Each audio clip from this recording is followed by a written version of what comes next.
Can't see him, but I can turn. Hi, Dolly. How are you? Hi, Jonathan. I'm fine, thank you. Roll call, please. John Powell. Harold. Here. Alan. Here. Lemon. Yeah. Chris. On the phone. Juan. Wendy. Harold. Arthur. Loretta. Here. Marjorie. Michael. Here. Julian. Marlon. Here. Aaron. Here. Dave. Here. Jonathan. I'm on the call. Pam. Here. Benadia. Tim. Here. Janelle. Here. Aaron Yeager. Here. Natalia. Here. Lisa. Mimi. Here. Jennifer. Here. Emily. Serena. Andrew. So Julian is en route, by the way. Yeah, we'll check him in when he comes in. See how it has. Okay, we're going to have introduction of guests. There's quite a lot of people here. There's also a guest list going around because it's important for us to accurately reflect the guests that we had. It's on a clipboard. Hopefully, does anybody have it? Is it floating around somewhere? Outside the door. It was at the door. It's right outside the door. The what? It's outside the door. It's on a chair? Yes, Yeah. it should be. Yeah. Okay, we will start in the front row Here it comes. and work our way to the right, and then back to the second row. Just stand up, say your name, please, and if you represent an organization, please say that. Thank you. Brenda Wolf. I don't represent an organization, but I live in District 14. Janella Young from District 14. Joseph White, District 15, Area 3, coordinator. Valerie Gildy, liaison to the Board of Elections. Shepard Evans, candidate for School Board District 4. Odessa Shannon, African American Democratic Club. Ruby Rubens, District 14, and African American Democratic Club. UPAC contributing editor, Bethesda Magazine. Brian Henley, District 14 resident, Montgomery County, and Democrat. Irma Cuellar, District 14, community activist, African American Democratic Club, precinct official. Please tell us if you're a precinct official. Okay, the next row back. Edith Miller, Montgomery County chapter of the National Organization for Women and the Maryland State chapter. Jeanette Feldner, co-president of Montgomery County Now. I'm Jonathan Sherwood. I'm the guy with the camera. Maryland Scramble, also District 20 activist and blogger. Scott Moore. I'm actually on the Charles County Democratic Central Committee, just coming up to check it out. Yes, special applause and everything. Roger Blacklow, District 18, precinct official. Mark Feinroth, candidate for House of Delegates, D14. Let's start with Wilbur. We go that way. Wilbur Malloy, District 14, precinct chair. Paula Puglisi, precinct official. Vivian Malloy, former Central Committee member for District 14. Alan Morgan, former Central Committee member for District 14. Helene Mulligan, District 14. Ronald Smalls. Rhonda Freeman. Janice Freeman. Shirley Lucas. Julio Serrano, Secretary of the Latino Democratic Club. The back row. Mark Dorr, District 14 resident.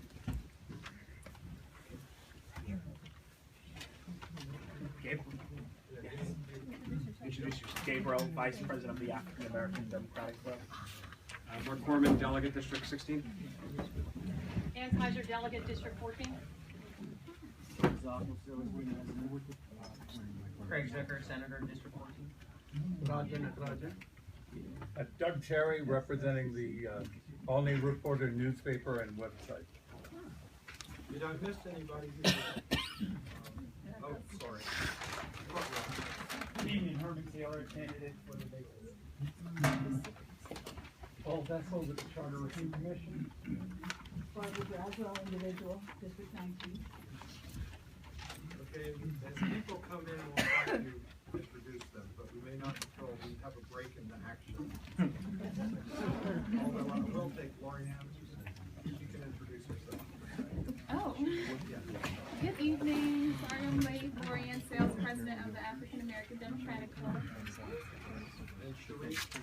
Sheree Branson, I'm just here to practice.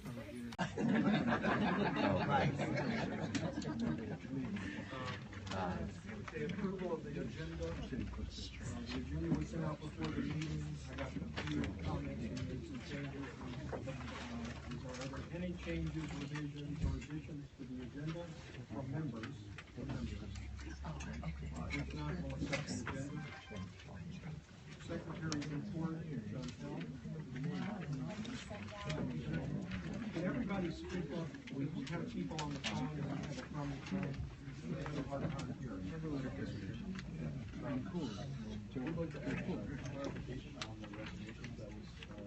That will be done in executive session. When we sent out the minutes from last meeting, did anyone have any changes or? Is there no? Oh, you got something? Yeah.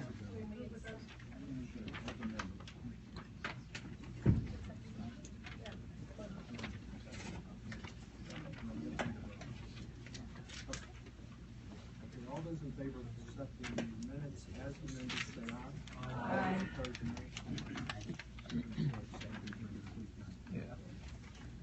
Okay, attendance report.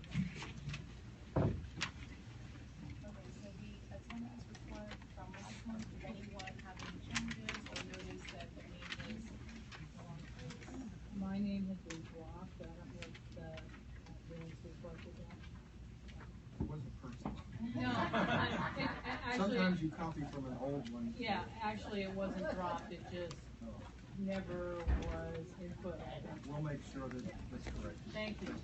With that correction, or the attendance? Okay, treasurer's report, Ken's gonna give a brief treasurer's report. Our current balance is $43,245.48. That does not reflect a number of tickets we have sold recently, so it should be a little bit higher than that. Any questions for Ken? Does that include or does not include all balances? It includes. That includes everything, all accounts. What is fundable balance? 13, 14,000? So generally, I don't have the figure, but most of that in some form, some's administrative, some's federal, and there's some set aside for the clubs.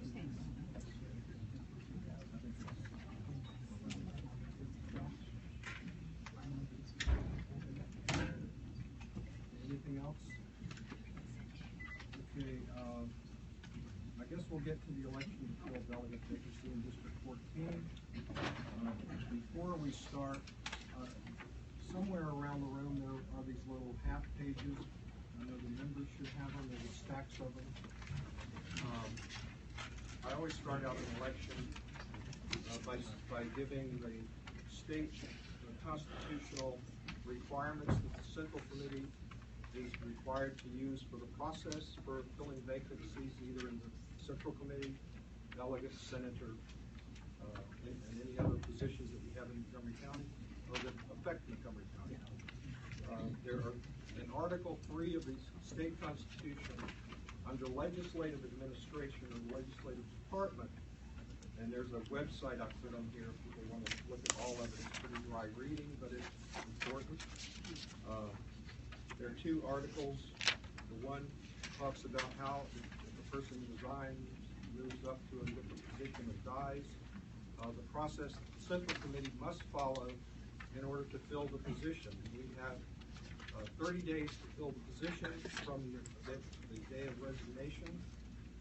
We actually don't fill the position at the Central Committee. We nominate somebody to fill the position, and that's what will occur hopefully at the end of this meeting, where we will vote to nominate to the governor one of the 3 candidates that we have tonight. That nomination will go to the governor, and he has 15 days to either accept the nomination or he could reject it, but that we don't ever expect that to happen. He would have to have some cause to reject it. But, there are very few cases where that's happened. Republican governor, Democratic governor, Democratic Central Committee, Republican Central Committee. There's the trust that when the Central Committees in the county send a nomination, that unless there's some really serious problem, that gets accepted. So that's the process. We're bound by that process. We gave the required 15-day notice that we had the notice for Tuesday because of the snow. We canceled that meeting. The 15 days is fine still for that. So we've met our, the legislative requirements for filling the position. We ended up with 3 candidates who filed by the deadline. Those 3 candidates are all here tonight. The process will be that each person who has filed an application will receive 5 minutes time to speak to the committee and of course to the visitors or people who come as guests. After that 5 minutes, after each person has 5 minutes, and I'm going to go alphabetically to begin with, the Central Committee members will be able to ask questions. The questions have to be directed at all the candidates, a question that can be answered by each candidate. We don't allow, as a chair, we don't allow personal questions to one individual. It's got to be a question that everyone can answer. Policy question, what do you think about this, so forth. At the end of all, each answer will be for 1 minute time. And we have a timer up here. We'll arrange how we're going to, I will bang at 1 minute and that ends it right there. We'd love to have you talk forever, but it's just not possible. When there are no more questions, the Central Committee will vote on little slips of paper. They'll turn them into our official gathering lantern. The secretary and assistant secretary tonight will, with assistance, will add up the votes, and then when we're ready to, all the votes have been opened up and put out, we will announce who voted for whom, and we run through all the votes saying, like, Darrell votes for X, so-and-so votes for Y. At the end of that, we will tally those votes. If nobody gets a majority, which I believe tonight will be, do we have anybody absent for proxy? I don't think we do. It should be 15 votes as a majority. We have one person. No, but she sent a proxy. We have 7 proxies which were submitted to me and to the secretary and assistant secretary, which will count. Those will be added to the votes of the members present. Once it's announced and nobody gets a majority, then we would go to a second round. In the second round, we drop the person in the first round who got the least number of votes. In this case, there would be only 2 people left to vote. And then we vote we will give them a couple minutes to say something. If they want an additional time to say something, and another round of questions for 1 minute each. And after that, we will vote again in the same manner. The only way that we would go to a third round is if we have a tie. And I'm not even thinking about that right now. But of course, it would mean another round. But anyway, right now, I'd like to we'll start the the 5-minute presentations, I believe alphabetically. Mark Feinroth goes first. I'm going to ask you to stand here so people on the telephone can hear you. All right. I know it's maybe uncomfortable to get here. I can move my walker, Mark. Yeah, get around here and to try to project, because we have a lot of people in the room and we have a lot of people on the phone, and 6 or 7 on the phone. Thank you. Is here good? Is the volume okay? Yes. Louder. You tell us. The volume was not okay. Mark, you tell us when you're ready to start, and I'm going to ask Julian to hold up your hand 30 seconds, because you're not facing the time. All right, you get 5 minutes. And go. Good evening, everyone. My name is Mark Feinroth. Thank you so much for hearing me tonight. It's a great honor to appear before you and to ask for the Central Committee's nomination. You all have my, the Central Committee members all have my resume and my cover letter. I don't want to dwell on my credentials. I've spoken to nearly all of you. I'm grateful for the time that you spent with me on the phone and in Starbuckses and bagel shops and wherever we got the chance to meet. So thank you for your time. I'll quickly go through the resume, just to kind of summarize.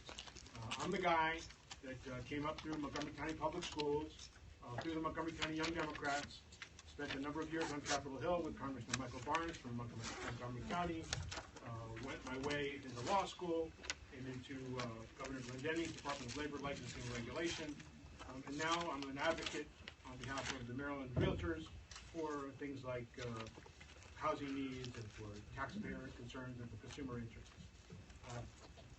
And what I really like to talk to you about is my vision of the General Assembly, the kinds of credentials and the kinds of qualifications that I think you ought to be thinking about as you evaluate the 3 candidates. You know, it's been my great honor to know Herman Taylor and to know Pam Queen. They're wonderful candidates. I have no quibble with them, their candidacy and their decision to run for these seats. But I should tell you that from my own background, I've spent 18 years as an advocate in front of the General Assembly. And I've spent an innumerable number of years working in campaigns and working with the Montgomery County Central Committee in a variety of capacities. I've been a precinct official. I've been in charge of fundraisers for the Central Committee over the years, working in campaigns on behalf of the presidential and Senate and congressional and local campaigns. Candidates I've supported and worked in their campaigns over the years include John Kerry and Bill Clinton and Barack Obama and Mike Barnes and Paul Sarbanes, all the luminaries that we've known over the years that have represented our country with distinction, and our county and our state. And I think justifiably, we're very proud of the place we live in. It's a great country that we live in, it's a great state and a great county. But having said that, it's not a contradiction to say that there's more work to be done. Lots more work to be done on issues that I think are important, such as criminal justice reform, police accountability, public school achievement gap, choice, a variety of issues of those kinds. There's much more work to be done. And I think that work requires a kind of knowledge and temperament and experience, in addition to an acknowledgement of the differences that we all have. Gender, racial, and diversity issues, very, very important. But you need, I think, to look at the filling of this vacancy as a job application. You ought to be thinking in terms of the credentials, knowledge, and experience of the candidates that you're evaluating. And from my point of view, the years working in the General Assembly, the years working here in Montgomery County, in the civic association setting where I've been a president of my local civic association, I've been involved in the Only Town Center Advisory Committee as a founding member, and a variety of these kinds of programs and efforts over the years, I think make me a particularly well-qualified candidate. And that's the reason I'm putting myself forward. Okay. Thank you. My point simply is, and I think I made this point with a number of you on the phone or in person, the Republicans, talk in the presidential race about how common sense is all that's necessary to be president of the United States. You can be an effective president of the country simply with a little bit of common sense. And we all know that's patently absurd. it's ridiculous on its face. It's equally ridiculous to assume that without the proper qualifications, temperament, knowledge, and experience, one could be an effective member of the General Assembly. And that's the point I'm trying to make to you all on my behalf. And I would simply say that my commitment to you all is that I will give you the kinds of service and diligence. Thank you. 30 seconds to go. I'm wrapping up. The diligence and be certain that you'll always be proud of me and my service. There will never be any carelessness. There will be never any lack of determination or seriousness on my part. I will give it my everything, and I think it's the highest form of service to serve as in the Maryland General Assembly. Thank you for your time. Thank you for your interest. I'll be delighted to take your questions.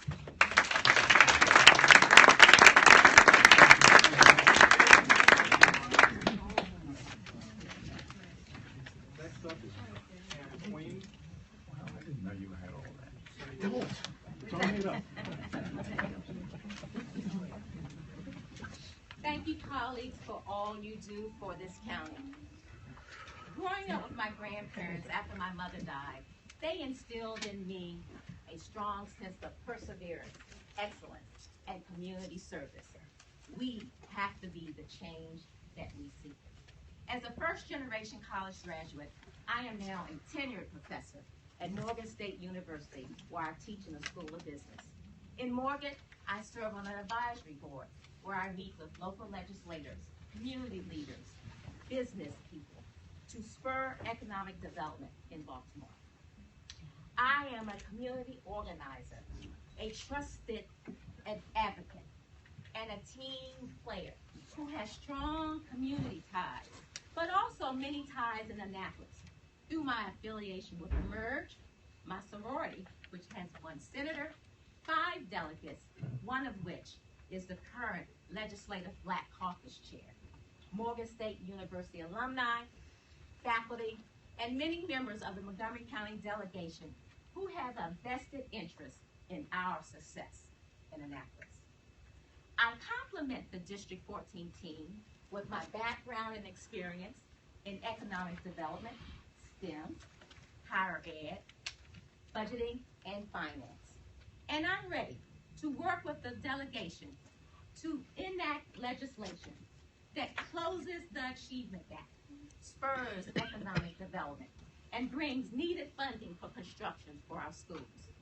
And once it reaches the floor, I am ready to pass the Affordability Education Act and Equal Pay for Equal Work Act. Now, I've always been and always will be an independent voice.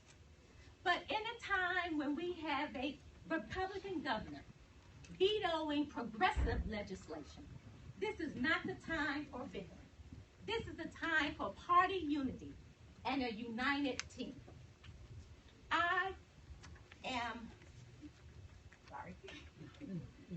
District 14 needs a clear and consistent voice in Annapolis, one that can be counted upon to work tirelessly for education, equal rights for women, working families, and can work with multiple constituent groups without pitting one against the other. I am ready to dig in. I'm a fast learner. I'm ready to have my voice heard, and I'm ready to make a difference in this county. I bring a new face, new ideas, new energy, and a new direction for this county, and make this be a new day in Montgomery County where we can send someone, an African-American female who has the talent, temperament, time-proven follow-through to make a difference in the community. So I ask you for your vote and consider strongly how this will support the representatives of District 14 and the county. Thank you for your time and your consideration.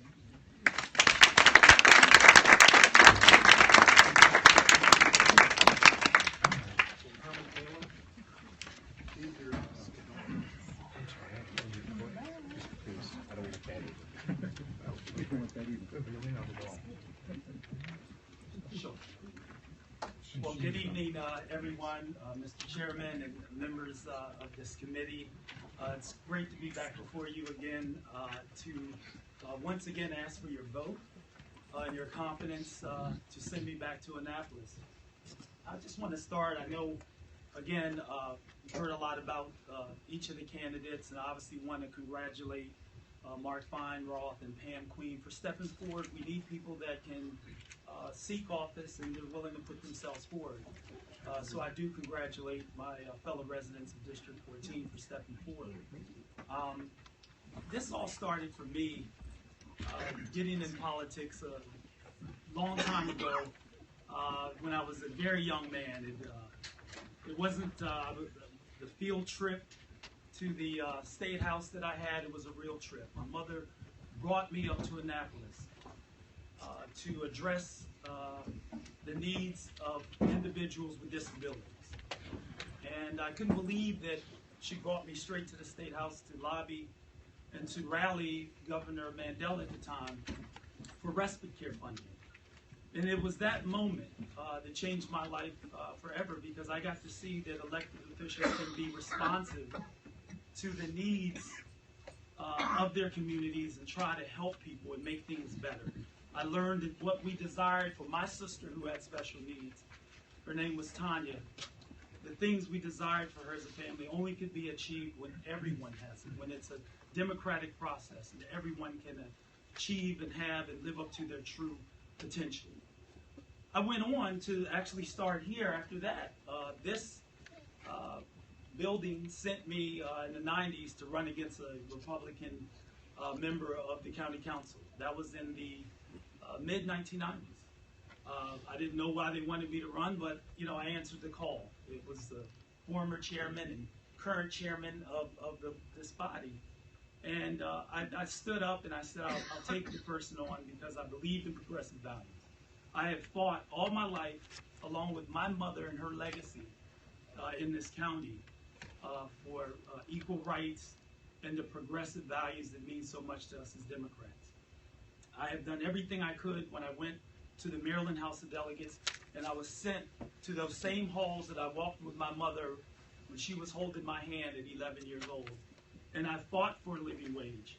I fought to provide leadership. The Speaker of the House sent me to oversee all unemployment in the state. The UI system was very broken. I helped modernize. Then I went, and as I stated in the past, I went to the school system, and the Maryland State Department of Education honored me for my leadership to make sure career education was in our schools. And then after that, I went to try to do what my mother had taught me and make sure that people with developmental disabilities are not locked away in cell and institutional settings, all because they were born with a disability. This is the issues I grew up on. So the first thing I did when I got to the legislature, I closed down the last 5 state-run institutions that the state had had, because I believed in the ideals my mother had stressed to me, that people with developmental disabilities should not be locked away and they should be brought into the light of their own communities through group homes. So that's what I did. These are just a couple of things I did. I served my constituents. Some of you all got the letters. The constituents were happy with what I did, with what I tried to perform, what I tried to do for them. And I'm saying send me back because the East County is broken. There's issues going on. In 2014, they didn't fund the bus system. The Metro of WMATA said funded. The legislature didn't fund it. Our career centers are broken. They're not working, even though I modernized the state, but I want to go back so I can fix the career centers. East County, those people don't have the jobs. We need jobs on the East County. So much help. Our schools are in trouble. I talked to a teacher the other day. They said that they're losing the after-school programs. They need corporate people to come in and help build. There are so many needs. And as I close, this is why I've been endorsed by former Mayor Katz, council member currently Katz, George Leventhal, Craig Rice, Nancy Navarro, the coalitions of color that have come around me that endorsed Senator Zucker in the first time, and they're with me now because they know the issues need to be addressed. It's not about race. It's who has the ability to go to Annapolis day one and address the needs of the residents that are in dire need of help. I know you will do the right thing. I'll ask you for your vote. There's so much at stake for the residents of District 14. Thank you so much for doing this.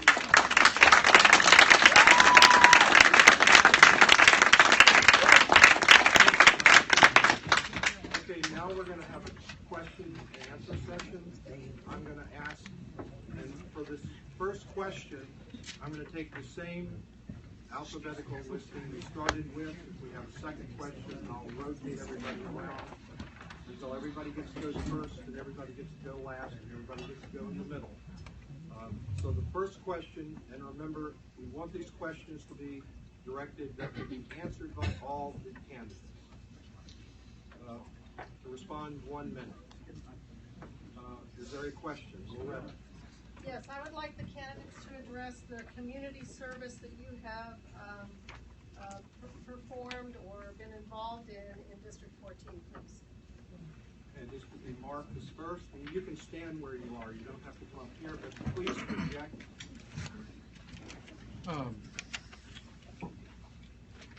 Well, I talked a little bit about it in my remarks, but let me just kind of emphasize what I've done community service-wise on kind of half political. I've been involved in numerous local political campaigns at the House of Delegates, the Senate level, and county council level, and county executive level, including for Delegate and Bruce Adams and many of the luminaries that we now know in county government. And in my own community, I've served for a number of years as the president of my local civic association, where I run an annual blooming cherry tree sale and the 4th of July parade. And I served for a number of years on the Albany Town Center Advisory Committee, which was doing business redevelopment issues in the greater business district in Albany. So those are and I've also served as vice chairman of the Charter Review Commission, where I authored in 2014 a report, a plank of the report on police civilian oversight complaints. Thank you. I will hold this up when you have 10 seconds. Okay. I'm more afraid of running over than running short. In the community, in the community in District 14, I've done various community service activities. One of the things that recently we were front and center with my colleague Chris Bradbury to bring back voter registration and the closing of Praisner. So we were there holding voter registrations drive with my sororities. I worked very tirelessly to help write grants with the African American Health Initiative to address health disparities in that neighborhood. I serve as a personal tutor to teen mothers, helping them to get through high school, helping them to get to college. I tutor kids in SAT prep to make sure that they can also get to college. I work on various civic organizations with my sorority, National Council of Negro Women, NAACP, getting out the vote, providing services to our people that need it. So I've been very active in the community as a community activist.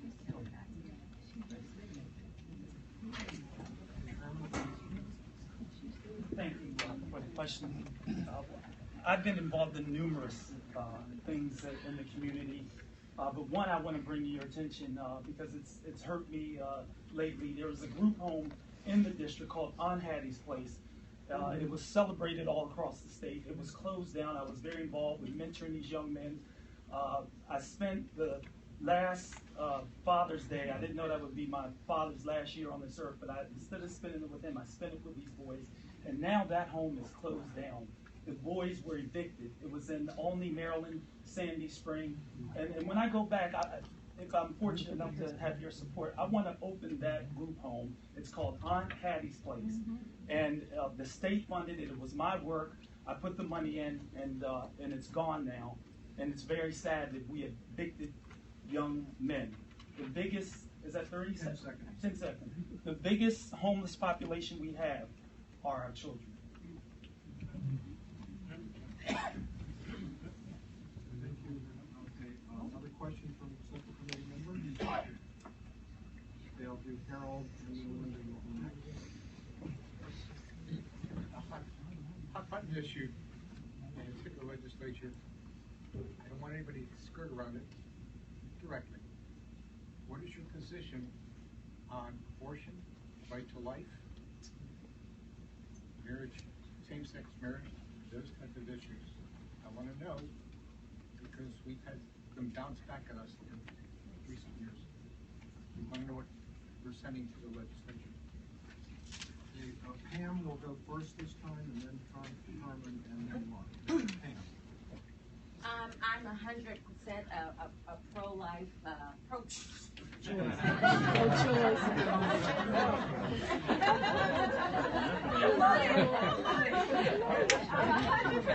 Pro-choice candidate, supporting all levels of support in terms of having education, in terms of having insurance, making sure that we can have stem cell research, off the gamut there.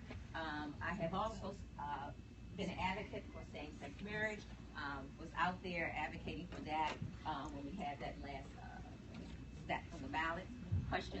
So very much a progressive candidate supporting all sorts of legislation that advances rights for women as well as everyone, equal rights. I see that as an African American woman, seeing the kind of issues you have with civil rights, I see that those are an extension of those kind of issues. Thank you for the question. I've always believed that from a public policy standpoint that a government has no right in telling a woman that she has to do X, Y, or Z with her body. I've always believed that. There's been issues around that in this contest. I've sent forward a statement. I've tried my best to address the issue.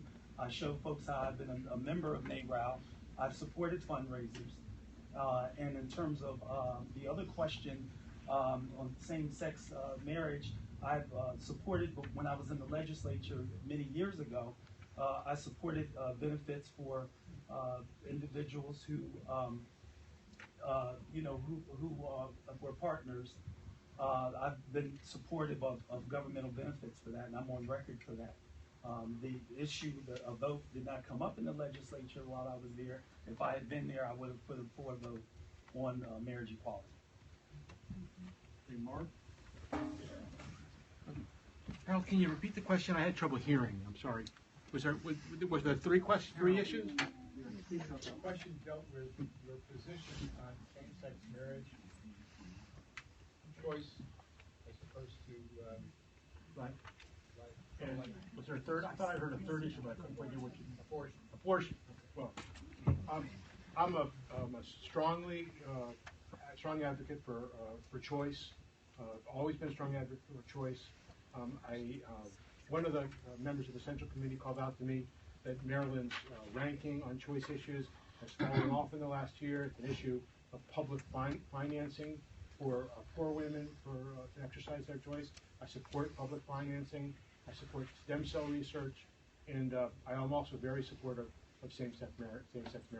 So you would find that I would vote in support of all three of those issues and financing for stem cell and for public financing of abortion. Linda Mahoney, and this time Herman will go first after the question. So, Democrats are for equality, and Maryland Democrats and Montgomery County Democrats are very for equality.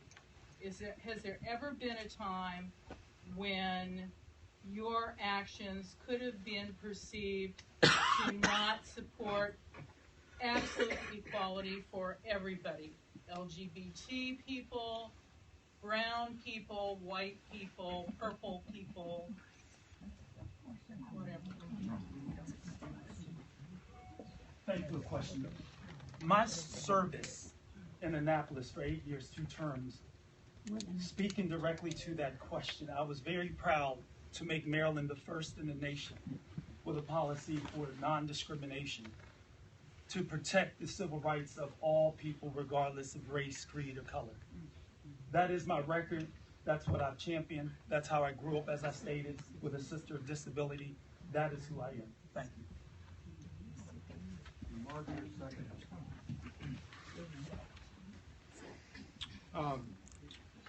I don't know of any position I've ever taken that reflected in any way to diminish equal protection and equal treatment of all peoples for whatever issue there might be. I mean, I think I think the great strength of our country is that we're a country of differences.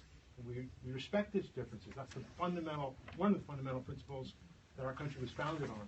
I believe in it very deeply. I think it's embedded in our Constitution at the national and state level, and I'm all for it. And I can't think of a single instance in my life where I haven't been fully supportive of equality. I certainly fully support equality in any realm that we can. I've been one who's championed having a lot more diversity and equality here on the Central Committee. I was criticized one time for maybe not supporting one group because I wanted someone from the LGBT community to be here and be a voice. So I think that's important that we have Democratic bodies that get intent to listen to all the voices. We need to treat everyone equally and make sure that we promote equal values throughout. Any other Central Committee members have a question? Alan? And this time, we're back to Mark going first. Okay.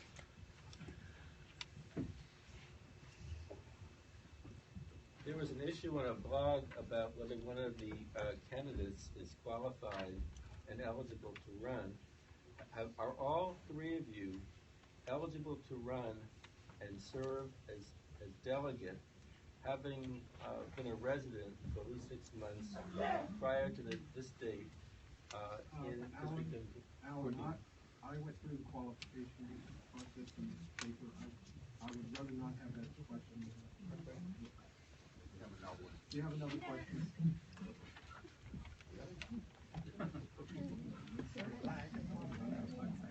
Is it your determination whether you want to continue to have this question? Well, I think it goes to whether we can nominate somebody who is eligible to be selected. There are the qualifications on here. So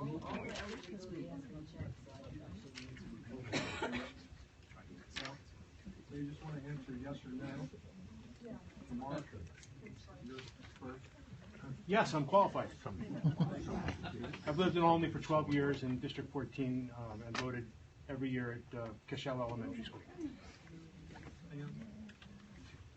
Yes, I'm qualified. I've lived in Albany for over 30 years and voted at Cashel Elementary School. Yes, I'm qualified. I was proud at a very young age to have bought the house I lived in for 23 years ago when I was 24, 25 years old. Thank you. Is there another question from the Central Committee? Well, let's let somebody else ask the question. Anybody else? No? I am dead set against the NRA. I find that some of our state laws give way to them. I think we need stronger rules. I don't care what the Supreme Court says. The Supreme Court does not have the Constitution, in my opinion. Second Amendment. So the question is, will you vote for stronger gun control laws? And if so, describe it. Your first.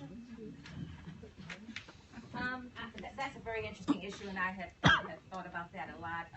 I do think that we need to have some stronger laws in terms of education around it. I want to take the approach maybe that MAG took in terms of education around that, but I am very upset about the many children that died, the many accidents that we had from guns, and so we really need to make sure that we address that from a holistic approach. We don't just want to make sure, like I said, some education needs to come into there, but make sure we have background checks, people who are mentally ill, who should not have guns. Those sort of things are the kinds of things that change. Thank you. Herman, your second. Yes, I support stronger gun control. I agree when the Governor O'Malley put in stricter regulations requiring stronger background checks for guns, and I would certainly, if sent back to the legislature, want to have more regulation on guns, because it is a big issue in our community. It's affecting our communities in a real negative way. So we do need a lot more common sense solutions. And certainly, I'd be willing to work on it. Thank Thanks for the question. I do think we have to pay attention to the Constitution. I mean, I think that's a baseline. We all, in the General Assembly, take an oath to abide by the Constitution of the state and the nation. But I'm especially concerned about concealed carry issues. In the real estate industry, because of security concerns, realtors on the Eastern Shore are starting to take classes to qualify for concealed carry permits. And I mean, the idea just stuns me.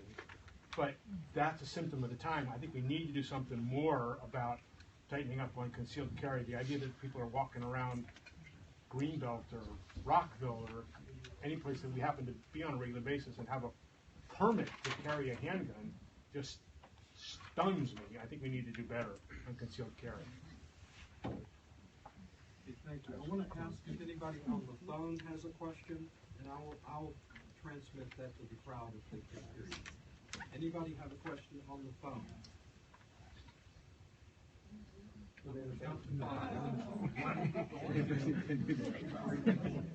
4, 5. Thank you. Let's see, John Selman. So, considering all of the news and issues that have come up over the past few years about police accountability, I wanted to know your views on that and as well as the solutions that you support. I'm sorry, it's Herman first. Thank you for the question. So I obviously support the use of more body cameras and making sure they're expanded all throughout the state of Maryland. Also, I believe that we need to have more funding to educate the police officers on how to deal with the situations that can continue to encounter. I think training really is a big aspect of this. And a friend of mine headed the public safety in the state of Maryland and the Division of Trains, and talked about how his department was underfunded, and he was the lead person helping train the state police. So again, I would love to go back to Annapolis and really make sure that the departments that are in position to train are adequately buying the software, technology, everything they need to make sure these officers have adequate training and better training. Mark? Police accountability is actually an issue I have a record on. As the Vice Chairman of the Charter Review Commission that filed this report in 2014, there was a 3-page topic on civilian review of complaints against the police department. Under current law, the Law Enforcement Officers' Bill of Rights precludes certain kinds of public review of complaints against police officers because there are personnel issues and privacy issues involved. But Prince George's County and Baltimore City have figured out a way to aggregate complaints and report to taxpayers and citizens about complaints in the aggregate against police officers and police departments. It's an excellent model. The Charter Review Commission in 2014, under my leadership, authored a report recommending that the County Council adopt an ordinance to adopt that kind of a citizens review function. And I think it's an excellent place to start. Regrettably, the County Council has not acted yet on that recommendation. We made it as an ordinance recommendation rather than a charter recommendation. So it's up to the County Council to enact.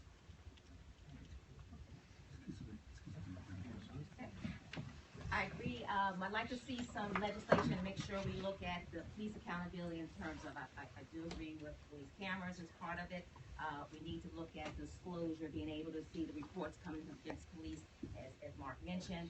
I'd like to see the reports on excessive force, how much time SWAT is called out, and what types of neighborhoods. We need to look at those sorts of things. We also need to look at some sensitivity around drug use, the treatment of heroin use versus crack cocaine and those kind of things, the treatment of marijuana, possibly in terms of decriminalizing that. So those are the kind of things we want to make sure that the legislations are focused on. Is there any other questions? So by any measure, African Americans and Latinos tend to fare far worse economically than our counterparts. That seems to be a problem nationwide. It's a problem in our county. It's particularly a problem in District 14, East County. So first, what have each of you done to address this specific problem?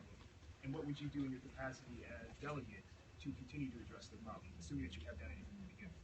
Can you start the question over again, Julian? I didn't So the premise of my question is that African Americans, Latinos, tend to fare far worse economically than our counterparts. Thank you. I just got trouble here. Mark, you're first. Thanks.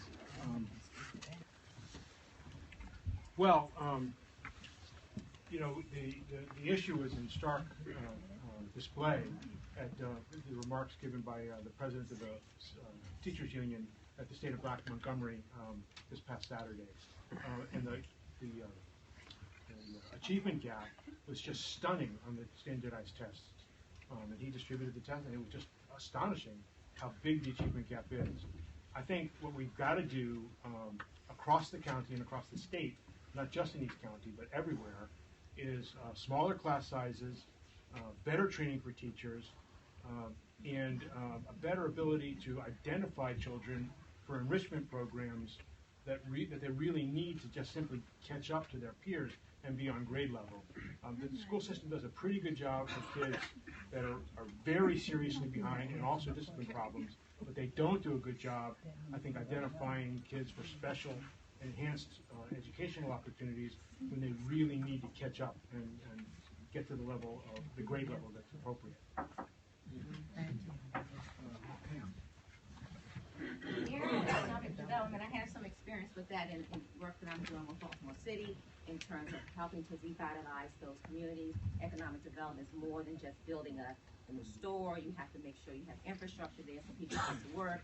You have to make sure that people are trained to do the types of jobs. And you also want to make sure you look at the community in terms of having homeowners. Homeowners in the community help to build that community.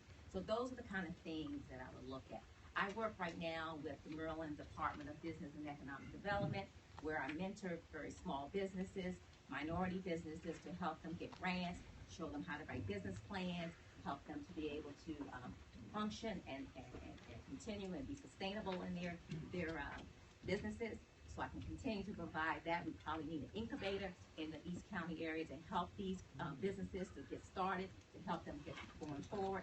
And I'll also research in this area. So if you want to look at some of my research, look at the Journal of Public Economics, where I wrote about minorities having trouble getting capital. Pam, look at Google. Thank you for the question.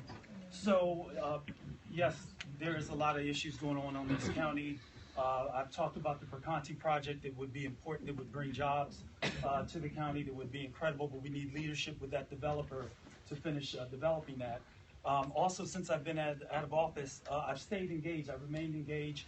What I've done to answer the question is I started an organization. It's a community nonprofit, and we're trying to address in the schools, bring a program to address the achievement gap. We're trying to address with my skill set I have for the unemployment system to deal with unemployment matters, because among teenagers it's very high, among African Americans and Latinos that's very high, and we're also again doing economic development. So my organization is doing education, employment, economic development. We've also, when you talk about jobs, and working with the Purple Line. Not only will that bring a valuable transportation through most of our county for 2 to 3 years, that can provide jobs. You need somebody that can go to Annapolis day one and help deal with the Purple Line project for the 2 years it'll create jobs. It's going to be a job center for the next 2-3 years.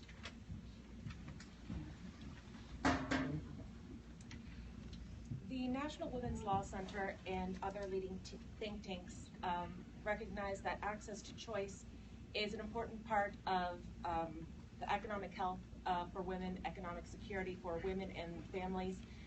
I'm Hispanic myself. Given the high percentage of Hispanic and African American women who are breadwinners for their family, do you have a record of protecting access to choice?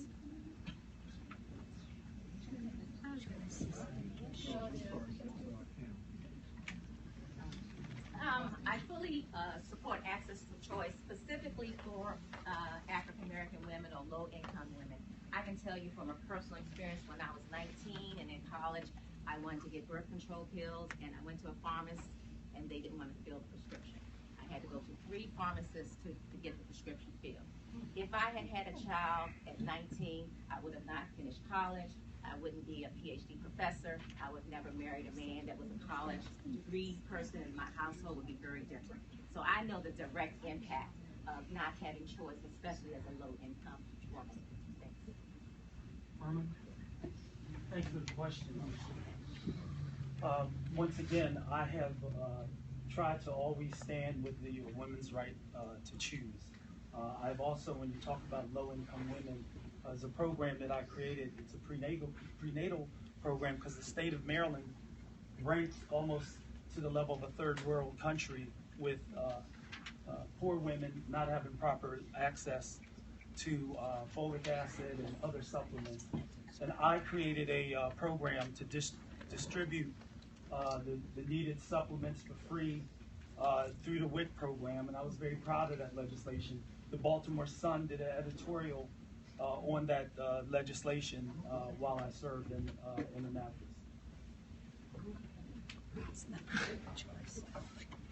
Any other questions? One more. I'm sorry. That's okay. It's all right. I'm very supportive of Medicaid funding. I think that's the important access point for women of limited means and women who are poor. I think the state government has an absolute responsibility to provide health care on an even basis without discrimination. It's another form of discrimination. If the funding isn't there for poor women to access care, it's a denial, and it's a form of discrimination. I'm very determined that the right level of funding be allocated so that poor women have access to all forms of health care, but especially in the field of choice and birth control and women's health care issues. Thank you. Any other questions? So, Barbara Mikulski has been quoted as saying being a woman was a pre-existing condition when it came to health care. And we know that women nationwide earn approximately 77 cents to a man's dollar, and it takes until April of the next year to earn what the man earned by December 31st. We know maybe it's 80 some cents in Maryland, but women are still behind, and part of it is education, part of it is unemployment, part of it is health issues, part of it is being out of the workplace because you're having children and no paid sick leave. What would you do? How can Maryland improve women's status in society?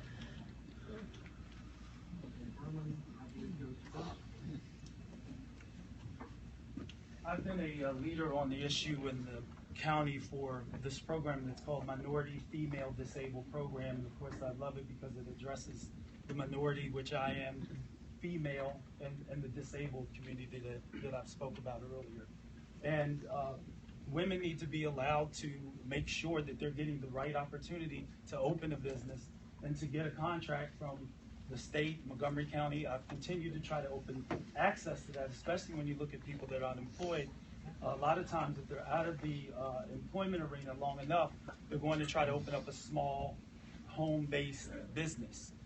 So it's important that we have opportunities for a contract, that these small businesses can have access and they can have the training they need in order to obtain the contract. I think that's key and it's fundamental, especially people who have fallen out of looking for work and are looking for maybe an option of opening up some type of business. So equal access to contracts and those types of opportunities are very important.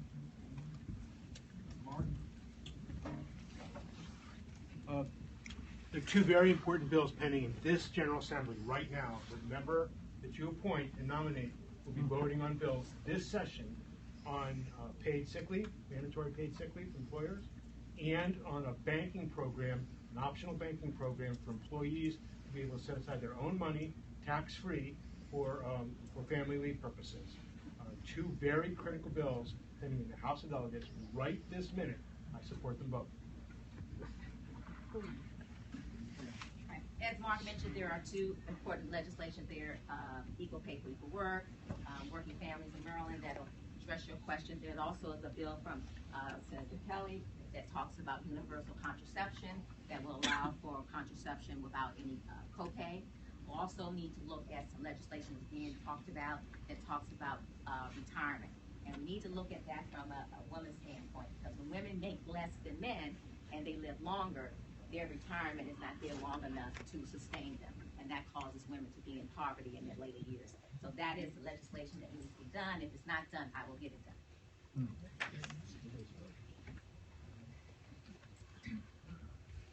Any more questions, Arthur? Yeah, I reside in District 14, and just a simple question. What is the most important issue facing District 14?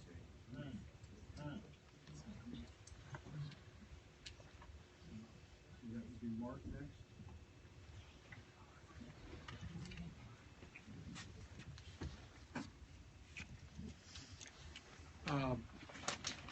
I think it's school funding.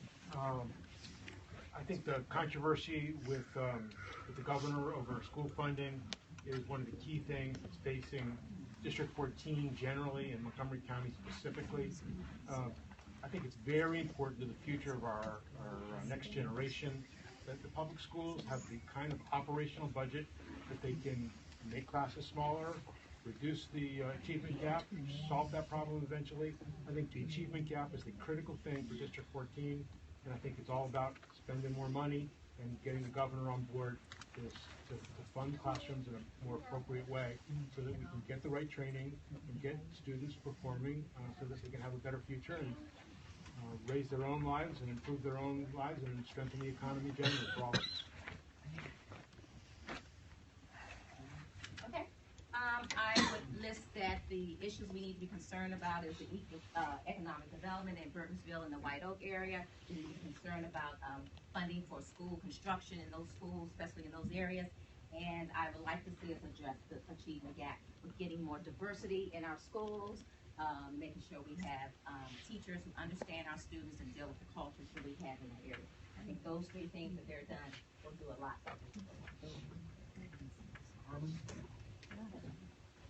I think it's education funding. I think it's the achievement gap. I think it's trying to have someone experienced that can go to Annapolis and talk to the other jurisdictions and make sure they understand the needs, especially in the East County and District 14 with the schools. They're not on par with the rest of the schools in the county, and they really need to be addressed. Again, I mentioned earlier with after-school programs, and also the farms is pretty extensive. The families are going through a lot. The teachers are having to do more in the East County because the families have so many issues going on that need to be addressed, so many social issues, again, that are near and dear to us as Democrats. And again, these issues aren't being addressed. I'm very concerned with the MCPS, the school system on the East County, and want to be a leader in addressing that. When I was a delegate, I was in the schools. I was in Paint Branch. I was in all the schools that I could, trying to understand the needs, talk to the teachers, and mentor the students. Any other questions? Any other questions from the phone? Okay. Seeing no other questions, we'll get to the vote. But before we do, as you can go and pass them. Yeah, we're going to pass out the little slips of paper. I stress to the Central Committee members to put your name on there. It will not be counted if your name is not on the ballot. So we can call your name out. That will get thrown out. We have a full House, 28 members, 6 proxy votes, and 22 people here. So that means that 15 is a majority for the vote tonight. As people are voting here, we've had, did Nicole Williams? I am here, yes. Yeah, okay. Can you tell why you're here? Oh, sure.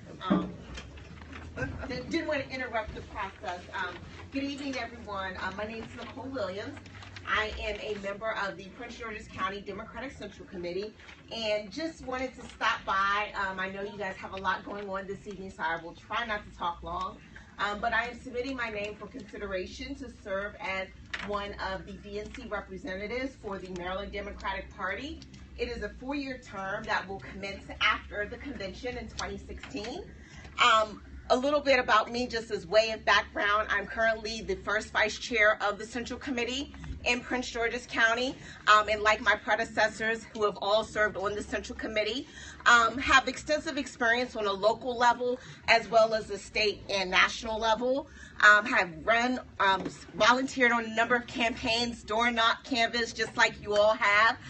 Used to serve as president of the Prince George's County Young Democrats, as well as was on the board of the Young Democrats of Maryland, and also on the executive committee of the Young Democrats of America.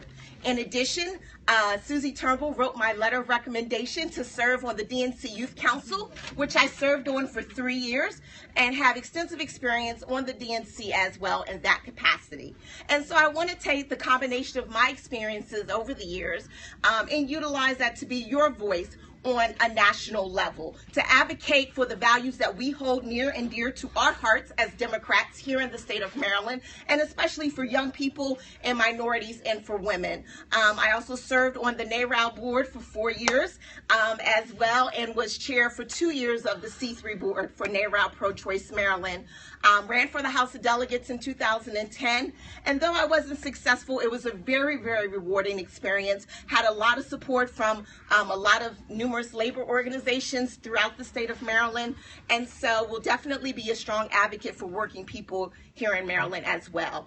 I'm happy to come back when you guys have more time, and definitely would love to entertain your questions, but just wanted to come by this evening and say hello. Thank you.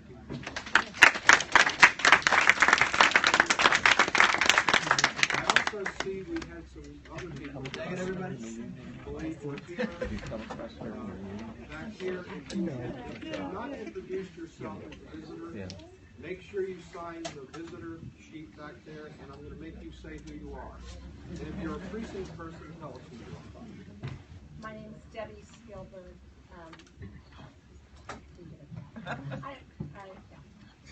You're an important person. I work in the office of council member Mark Aldrich. Speak up, please. Speak up. I work in the office of council member Mark Aldrich. Somebody behind. Could you introduce yourself? Hi, my name is Diana Phillip. I'm the new director for NARAL Pro-Choice Maryland. Anybody else want to be introduced? Come on in. While the votes are being counted. There's somewhere out there. I'm sorry. Hi. Proud of that here. I'm Susan Hurst, and I'm a past state president of Business and Professional Women in Maryland. And David? Delegate David Moon, District 20, Silver Spring. Hamza?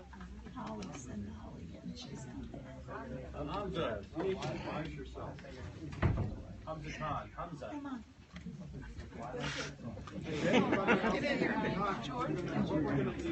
Wait, one more. One more. Hi, I'm Holly Joseph, co-president with Jeanette Builder of Montgomery County now. Anybody else hiding back there?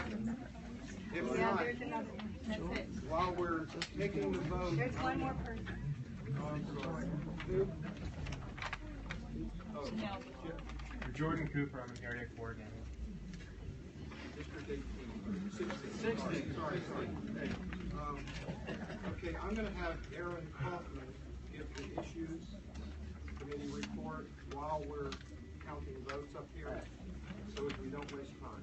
Aaron. Yes, thank you, Mr. Chairman, and I appreciate your accommodations with regard to my place in the agenda. You have had emailed to you the Universal Voter Registration Resolution that was developed by the Issues Committee. I want to say a special thank you to Alan Banna for his fine editing skills that made the resolution so much better. But you have our rationale as to why we feel that it is necessary. And there are, since last month, I mentioned 2 bills, one by Vic Ramirez and one by Roger Mano, but just yesterday, Delegate Eric Lutke introduced a similar bill, so it's a very hot topic. So I urge you to adopt the resolution that's before you.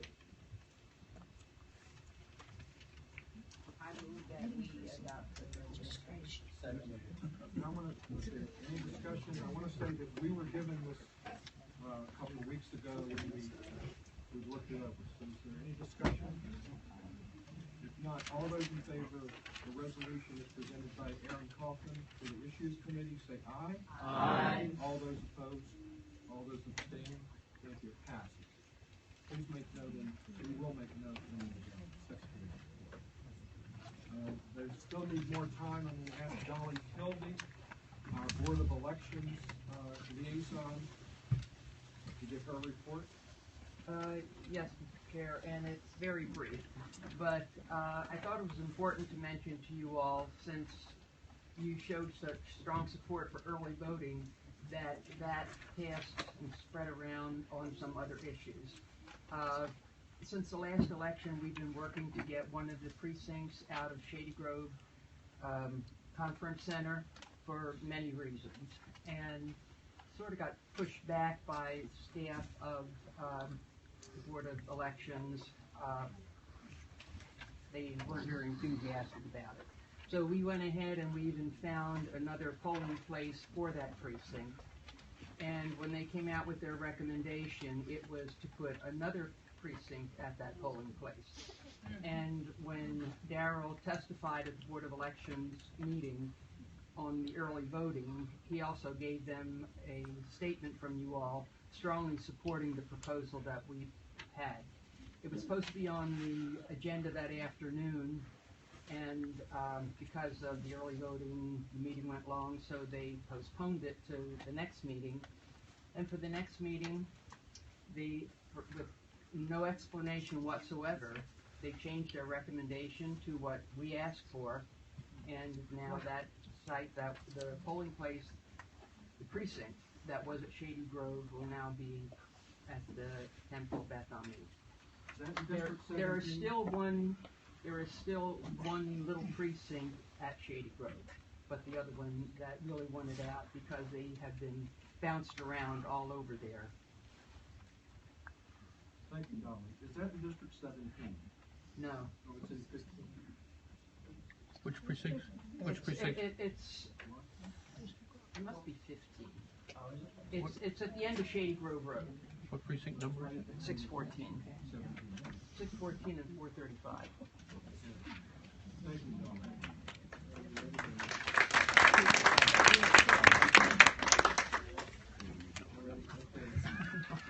They counted the votes.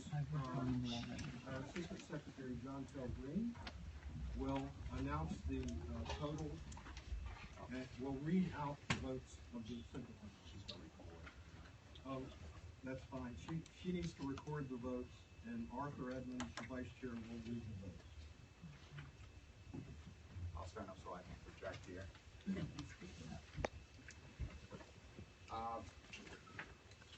Chris Bradbury, Pam Queen, Nadia Herman, Emily Allen, Marjorie, Mark,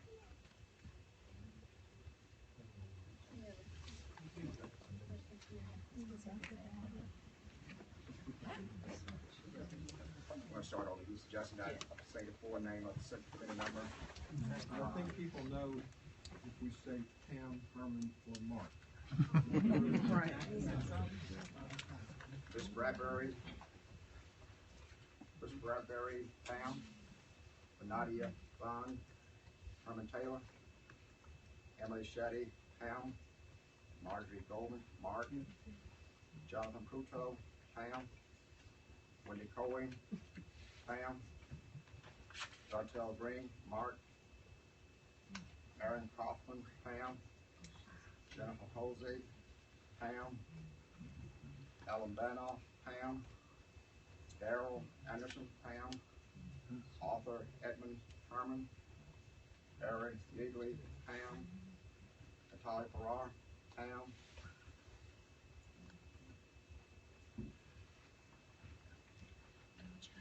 No name. Louisa Arrogallo, Herman, Juan Cottons, Mark, Tim Whitehouse, Pam, Linda Mahoney, Pam, Loretta Garcia, Herman, Pam Queen, Pam,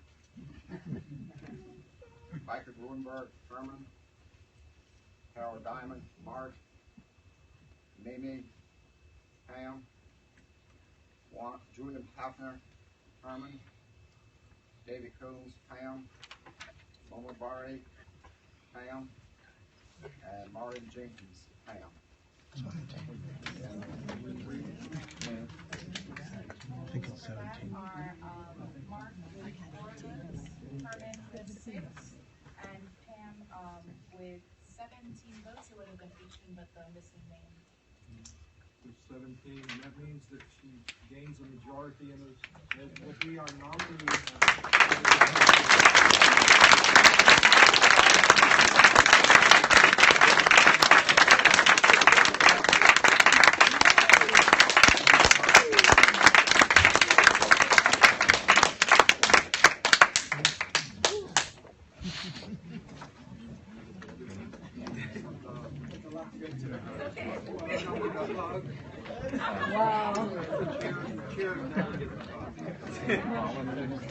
Anyway, Mark and Herman and Pam,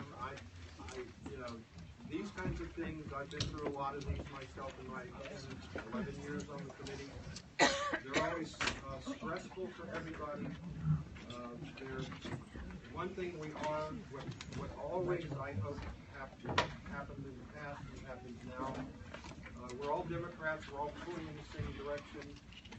We hope that whatever disagreements people had, that we get those resolved. I do want to add that Mama and I have discussed, there are a lot of questions about process, and I tried to say tonight that the process is there's 2 processes. The first process is how mechanically we deal with these races. That's prescribed by state law, the state constitution. We have no choice about we do this or that. I believe the process, there's another process that we're going to get a group together of outside people in the Central Committee and try to make it as diverse opinions as possible and see what can be done better, or what challenges were in this particular nomination fight or nomination election, and what types of things we could do better. We're sort of boxed in by what we have to do mechanically, but things can always be done better. And for both Mark and Herman, I hope you are going to stay involved. Both of you have been involved in the past. I assume you will be involved in the future. And anything you want to talk to me about, I'll talk to both of you. I'll also talk to Pam, obviously. But we try to make this as open and transparent as possible, although sometimes it's real hard to figure out what that means.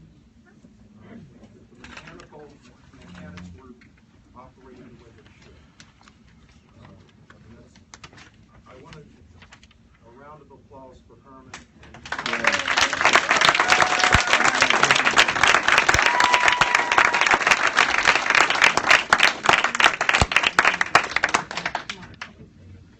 And if you two want to say anything, Mr. Chairman, thank you. Just thank you, everyone, for your kindness and your courtesy throughout the process. Pam, congratulations. Yes, I'll be involved. I'm involved every 2 years in somebody's campaign. I'll be involved again in somebody else's campaign, and I'll stay involved with the committee. Thank you so much for your kindness.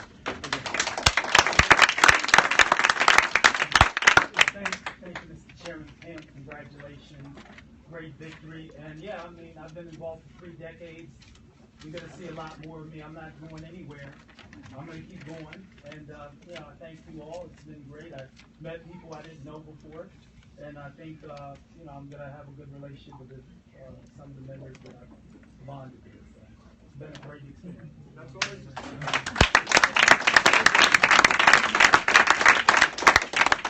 Unfortunately, it's one of the few times that all of us and all of the people in the community really have an exchange of ideas, and we'd like to have more of that. The other thing is that now this result, the nomination will go forward to the governor, who has 15 days to make the appointment or to do something else. Meanwhile, we will start advertising, because Pam is on the Central Committee. There will now be an open seat on District 14. Does not have to be male, does not have to be female, It could be male or female. We'll be putting out a call for applications probably Monday. We're supposed to give 15 days notice. It will be that election, which is going to be our fourth in a row. It will take place on March 8th, I believe. March 8th here. So we'll be letting the District 14, all the people involved in District 14 in this election, we hope you'll stay involved in that election. Let us know what you think. Endorsing somebody, I'm sure, the groups and individuals, we look forward to that. We welcome the participation of all people, whether they're in District 14 or members of groups that have members in District 14. Thank you.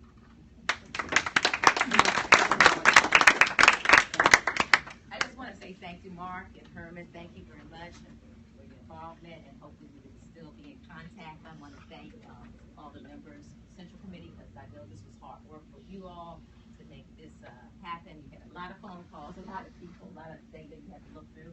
I want to thank folks who endorsed me, Naral, Now, National Council of Negro Women, Muslim Democratic Club,